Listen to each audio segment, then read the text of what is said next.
Greater Good Radio. Connect, learn, heal, and grow.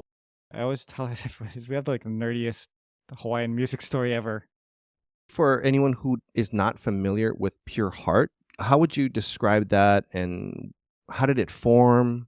Well, we're a trio band. We do mostly cover music, but because of the instrumentation, we have guitar, ukulele, and percussion. I think we're inventive as to how we structure our music around these older songs and things like that.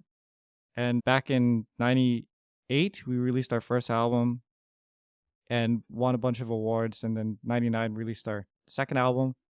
And then by 2000, we were done. We have disbanded. Although we had been playing since 94. So when the albums came out, we were, it felt like we came out of nowhere and we're fast, high and down. But we had been playing for a long time before that, a lot. Well, you guys were how old when you started in 94? I was 16, 17. Okay, so you started kind of like sophomore year or something like that? Well, I was a sophomore, Jake was a senior, and then Lopaka was the only one in college. And you guys met how? So I met Jake because we were in student council together. I always tell everyone we have like the nerdiest Hawaiian music story ever.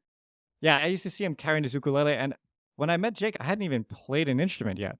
I mean, I kind of did because the guys at school were playing ukulele, trying to sing and stuff. So I was like, hey, man, where do I get an ukulele?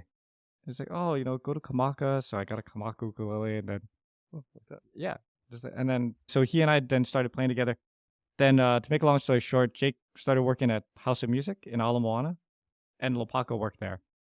So he would talk to Lopaka and play, and then he said, oh, I have a band with this guy, Jon. And we brought Lopaka in actually to teach our current percussionist how to do more. And then once I saw Lopaka, I'm like, whoa, why don't we get this guy in the band? Like, he's great, The percussionist that we had was just like my friend who was like, well, I'll play, but he had no idea what he was doing. So we asked him to step down and put Lopaka in there. And then, it's funny, like we had a bunch of people come and go over the years, but it was just us three that always kind of just worked. Like we never could find a guy that stuck, for the fourth guy. Why? I guess like we had a guy that was a bass player that was good and he could sing background vocals. So that was good. But then he wasn't from this island. He was from another, and he ended up moving back.